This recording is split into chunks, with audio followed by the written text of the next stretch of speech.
Жалпы осы біздің Нұржан мен Меруерттің ара қатынасы жайлы түсініксіз жағдайлар болып, үлкен талқыға салынып жатыр өзара халықта. Сіздердің ойларыңыз қалай жалпы? Жалпы иә.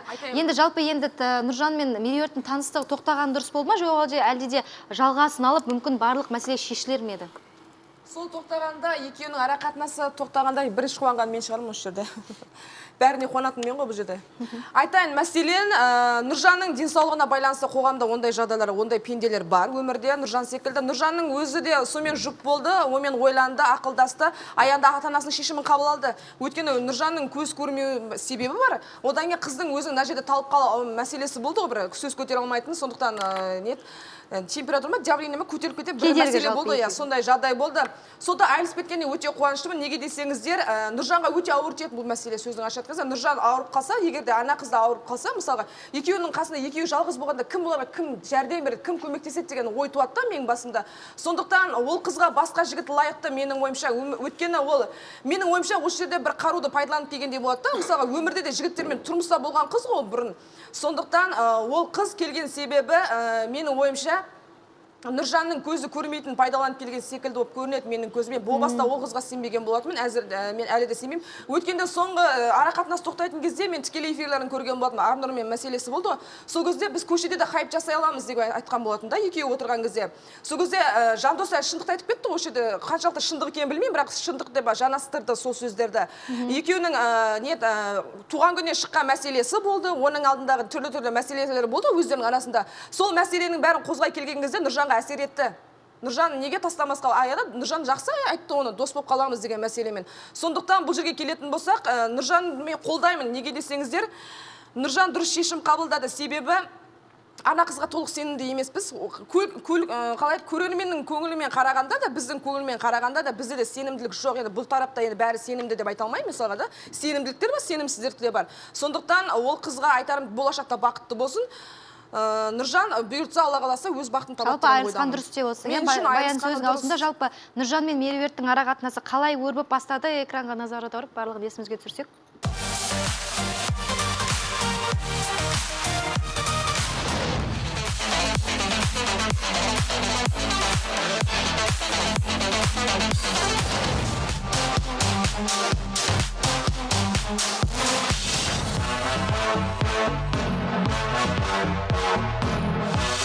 Екеуіңде жағдайың қиын ғой дейді ғой. Жалпы сен көрмейсің, ертең ол ауырып қалатын болса, сен қалай оған көмектесесің?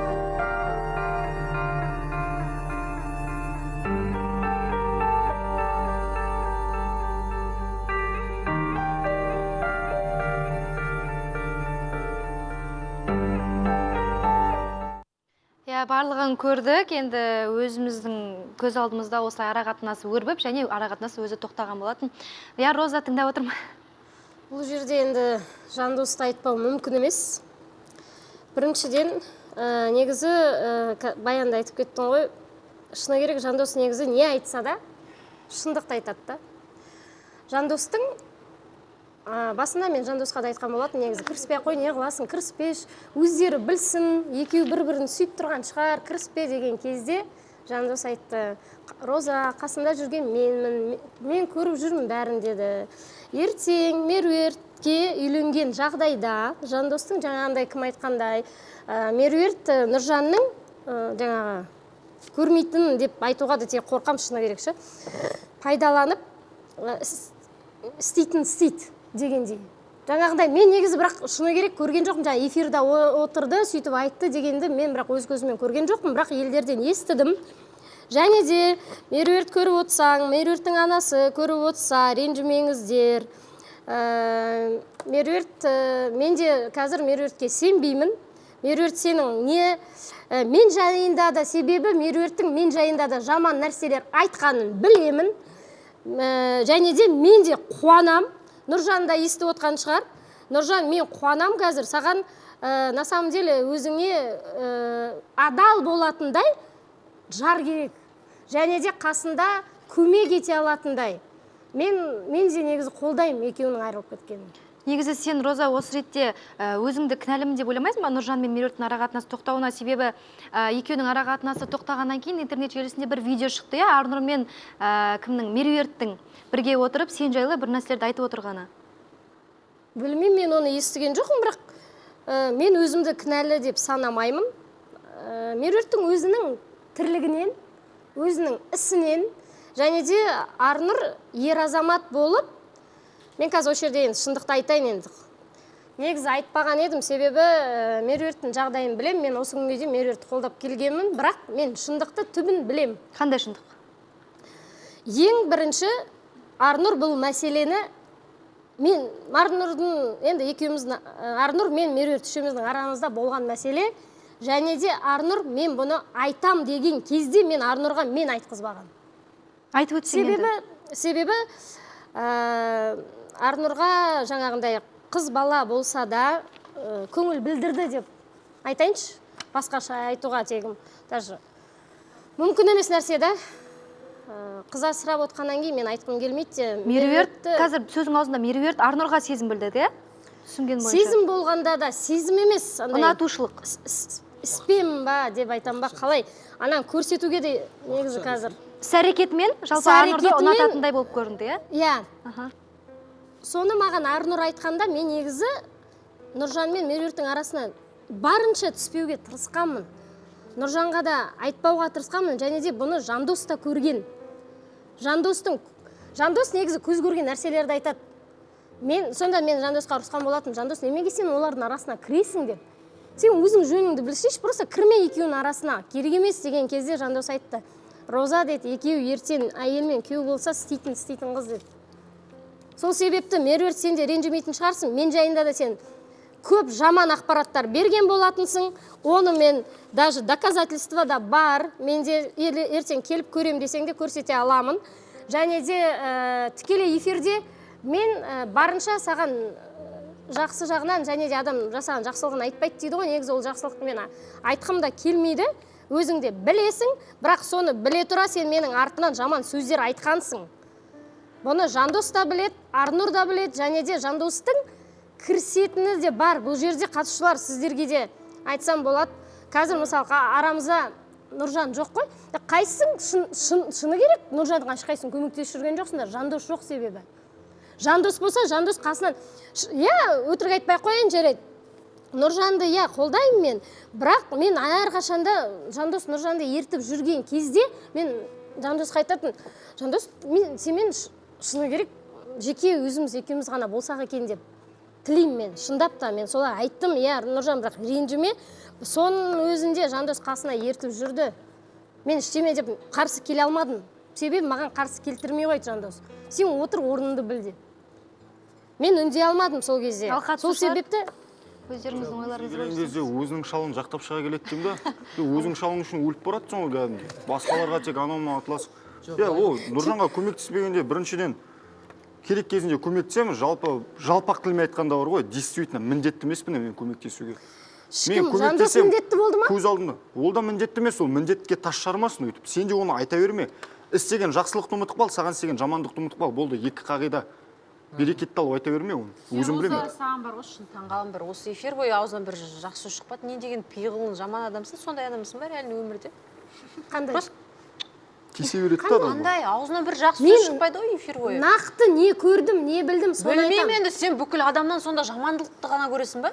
Былай дейді ғой. Жандосты болса, мен Жандосты жамандап отқан жоқпын. Жандостың жақсылығын көргеннен кейін айтып отырмын мен қазір. Тыңдашы, айналайын. Өзінің шалын жақтап өліп баратыр. Жандос деп болманы ғой таза бір.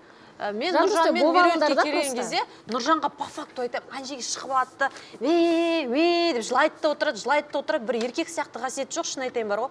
Көзі көрмей қалды енді, Құдайдың берген бір сынағы ғой. 12 мүшесі көзінен басқа сау, тұрады, жүреді. Осы эфирден да ана сабағына барып оқып, өзімен өзі күнін көріп жүрген адам ғой. Меруерт сияқты қыз келді. Наоборот, бағалап соны ұстамай ма? Ана жағын бір қазбалап, мына жағын лишь бы сол екеуінің ортасына түсіп, нем бар соларды шақырып, вечеринка устраивать етіп, машинада ұйықтатып, Меруерттің нем бар?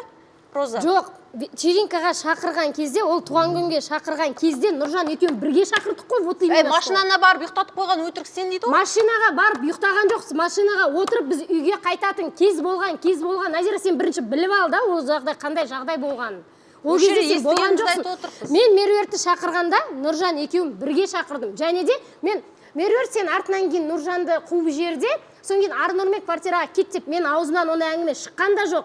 Мен Меруертті осы неден де сұрап алдым, мен в известность поставила, айттым, Меруертті осылай туған күнге алып барсам бола ма? Нұржан да келеді, екеуі бірге болады, және де нақты фото не түсірткізбеймін деген болатын, және де мен өзім нақты түсірген жоқ мешемені. Роза, сен әйел адамсың ғой, кішкене женский солидарность деген болады әйелдердің арасында.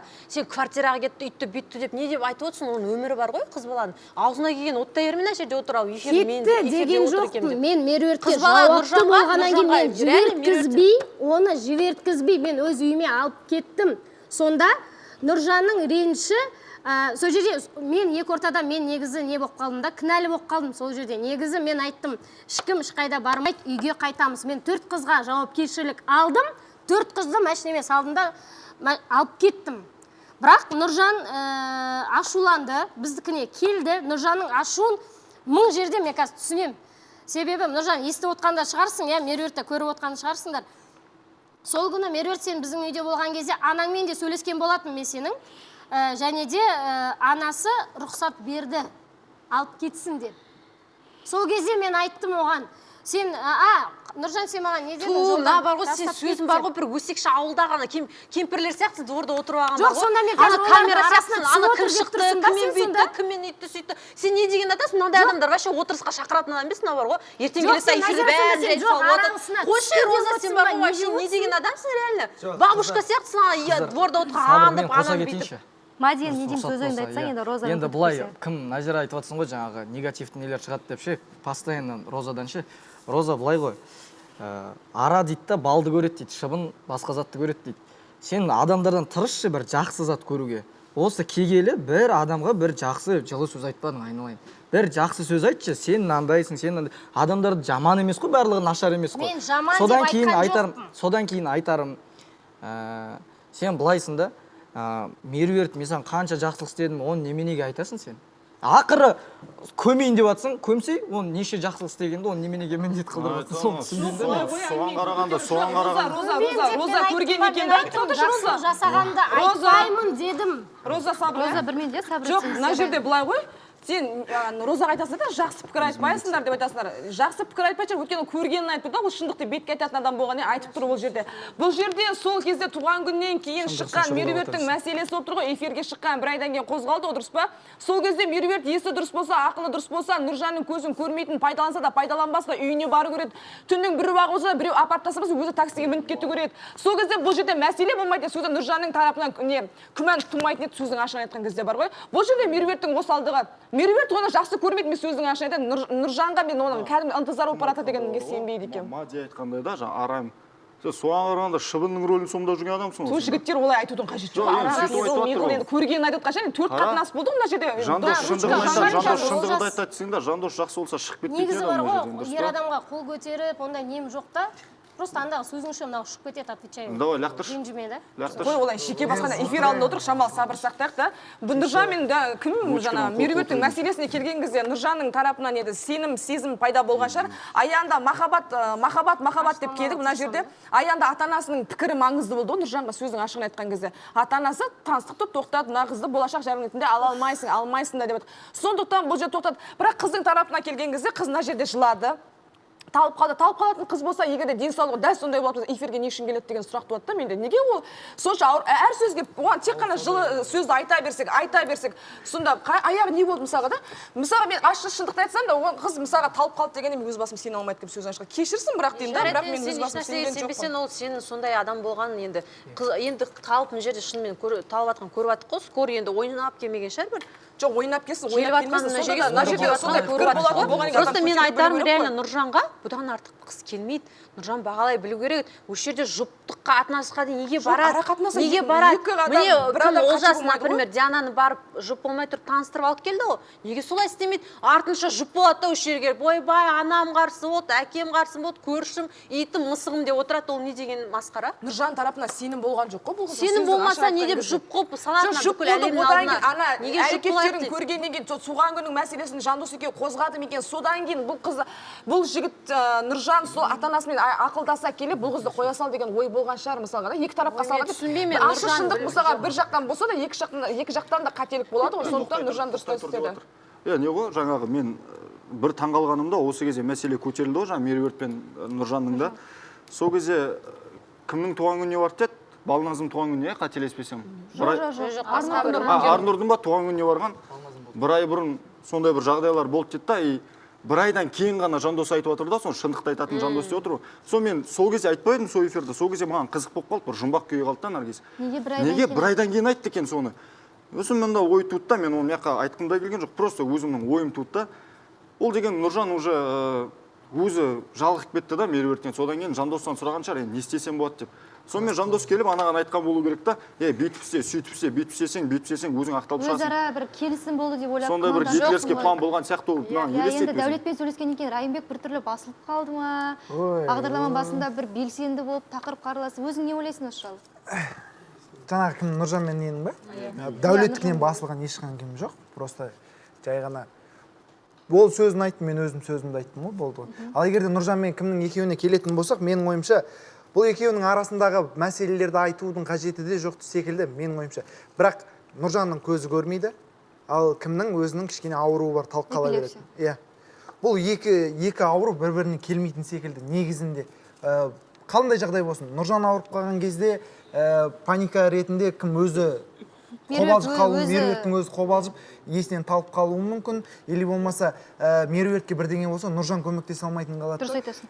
Негізінде бір жанында, бір Нұржанның жанында екеу бір кішкене бір денсаулығы жақсы бір қыз болған дұрыс деп ойлаймын. Нұржанға да қарайтын, Нұржанға сол қызбен өмір сүруге андай бір ыңғайлы болады ғой өзіне, комфортно дейді. Сондай адам керек секілді, мен былайынан қараған. Олардың екеуінің арасындағы болып жатқан мылжың андай мәселелер. Рахмет, Райымбек, сөзің аузыңда.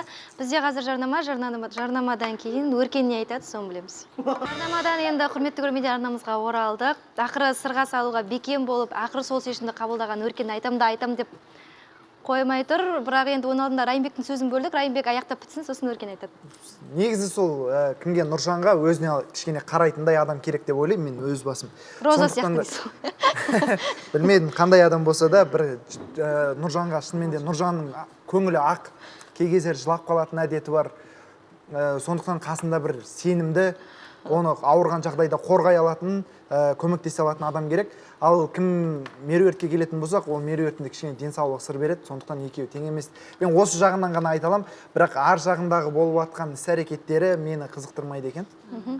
Сондықтан екеуінің айырылысқан дұрыс болды деген ойдамын мен. Түсінікті, Өркен. Енді мен сырттан осы айырылысқан кезінде Нұржанның сұраған болатын, сыртқа шығып кетті ғой. Мен алып шықтым оны бір жерге сүрініп қалмасын деп. Сосын айтты мен, Нұржан, сен осындай жағдай болғандықтан жаңағы ертең Меруертке бір нәрсе болып қалса мен оны қарай салмаймын ғой деген сияқты. Өркен, кішкене микрофоны жақын ұстасаң. Махаббаттың құрбаны болып жатсың ба деген сияқты сұрақ қойдым да оған. Маған ит қарамаңызшы. Айта бер. Не, сосын айтты, мен ондай жағдайға барып жатқан жоқпын деп мойындамай қойды. Бірақ менің ойым сондай да, Нұржан жаңағы өзінің құрбан етіп тұрған сияқты, жаңағы Меруертке мен қара салмаймын келешекте деген сияқты. Болды ма? Соған бола қолын көтеріп қоймадың ба, Ямади? Жоқ, мен келіспеймін. Мен алдында айттым ғой, Баянның да сөзінің жаны бар. Мен жерде Меруертті даттағым келмейді, жаман адам болмайды. Кез келген адам қателеседі. Любой адам қатесін мойындап, ары қарай өмір сүрсе болды ең бастысы. Бірақ бұл жерде Нұржан өте жақсы адам, көңілі ақ адам, кейде жылап қалады, кейде маған ренжиді, Олжасқа бәріне ренжиді ол. Бала сияқты кішкене. Бірақ бұл жерде ол Меруертті жақсы көрген жоқ. Ұнатқан жоқ, конкретно айтайыншы. Ұнату сезімі сезілген жоқ. Меруерт кішкене Нұржанды ұнатқандай болды менің ойымша. Бірақ Нұржан Меруертті ұнатпаған сияқты деп ойлаймын. Ұнатпағандықтан осылай ажырасты деп ойлаймын. Бір айда жайдан жай жүрді дейсің. Иә, ол өйткені Нұржан. Мади, рахмет. бүгінге өзіміз эфир осымен аяқталды. Құдай қаласа, дүйсенбі күні сағат 15:00-де НТК арнасынан біздің қалаулым сен жобасын жер болмаңыздар. Көріскенше.